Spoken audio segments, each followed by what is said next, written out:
Welcome back. Imam Ibrahim Hindy became the target of online threats after working with the Peel District School Board on religious accommodation issues.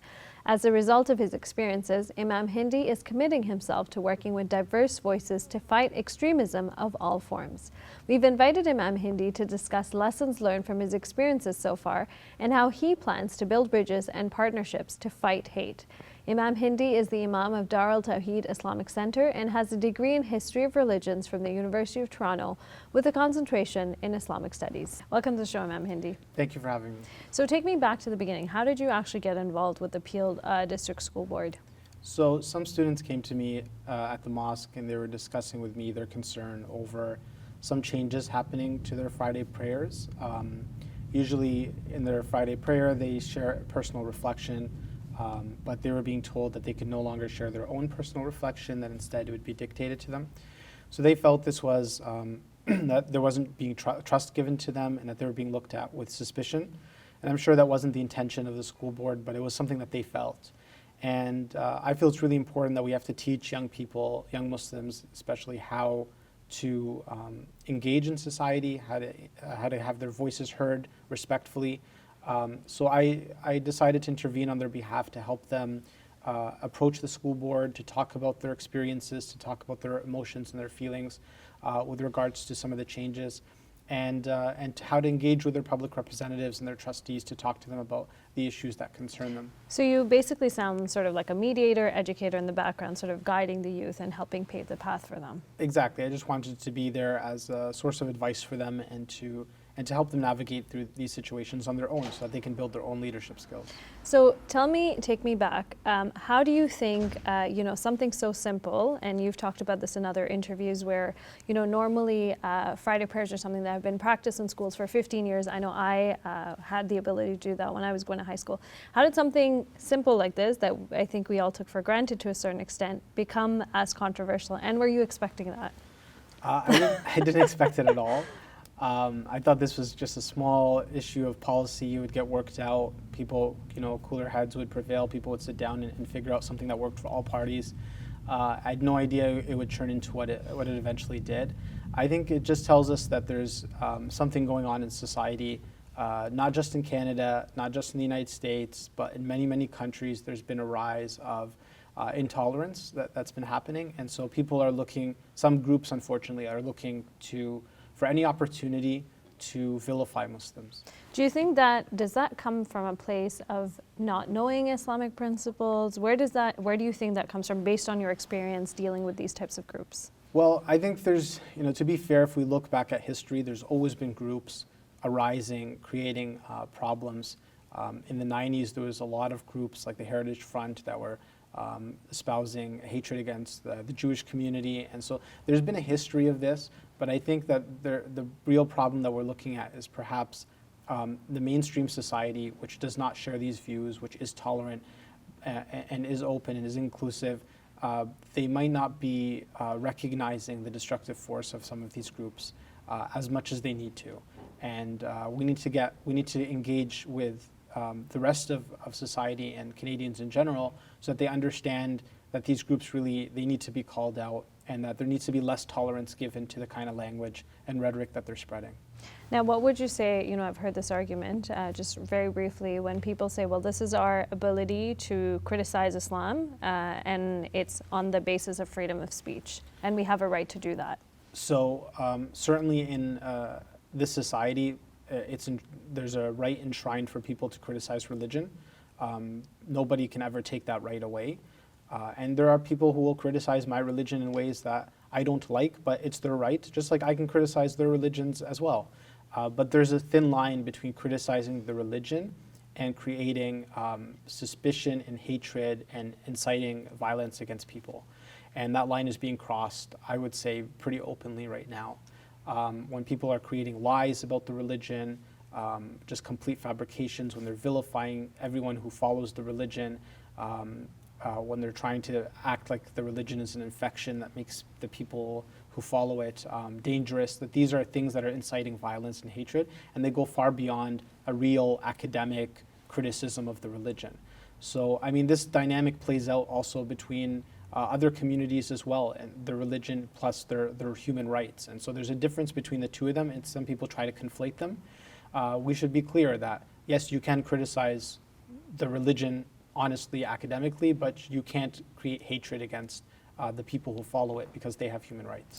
Now, I know through this experience, obviously this is a very important issue, you've built interfaith alliances to help build an understanding and sense of awareness. So tell me a little bit about those relationships.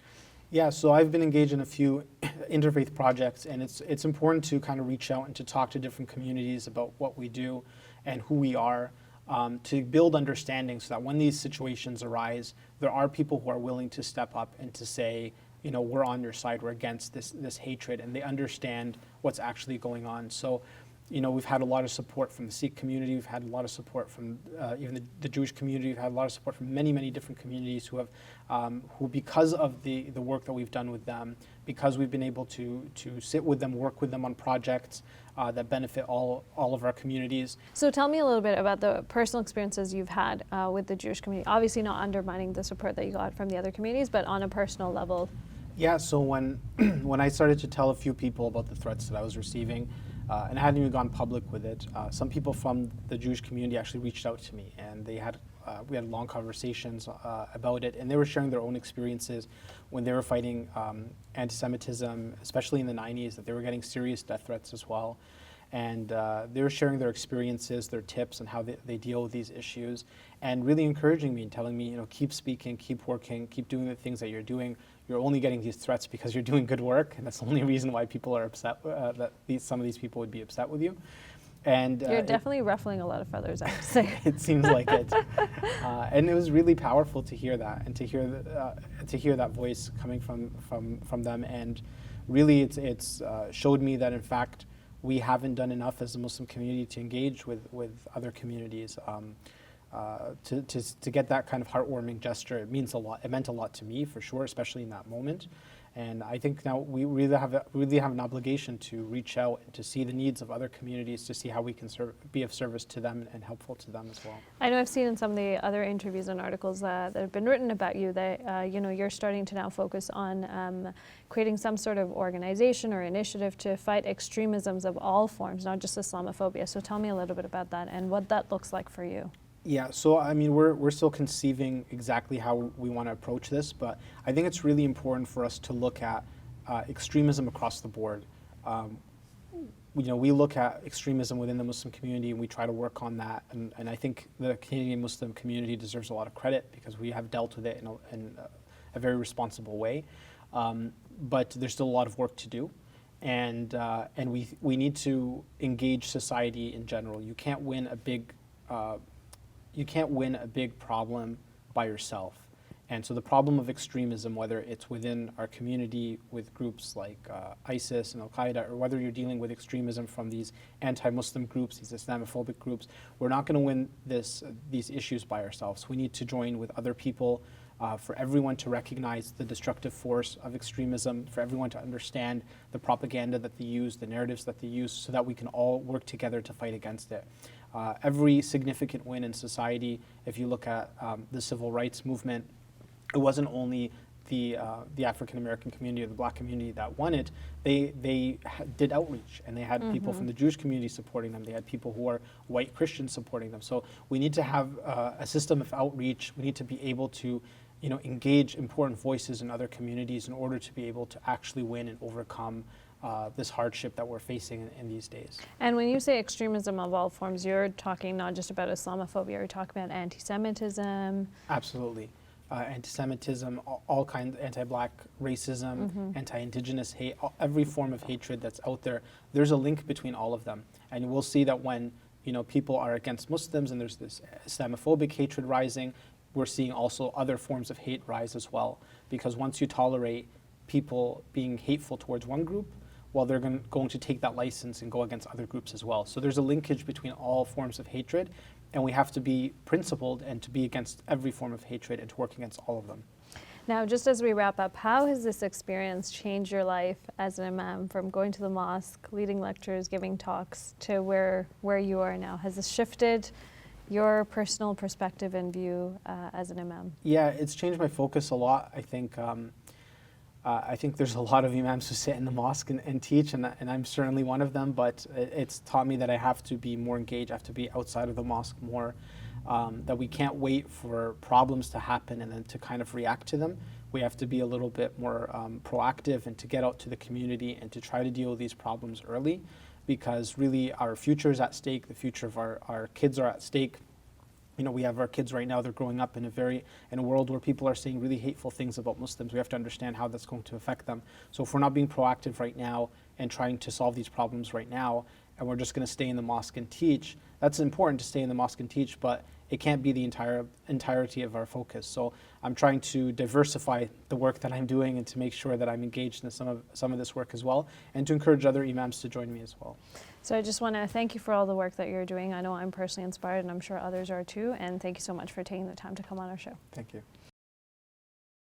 Hey YouTube, we hope you benefited from this video. If you liked it, or if you didn't, let us know in the comments below. And if you're interested in learning more, check out some of our other videos.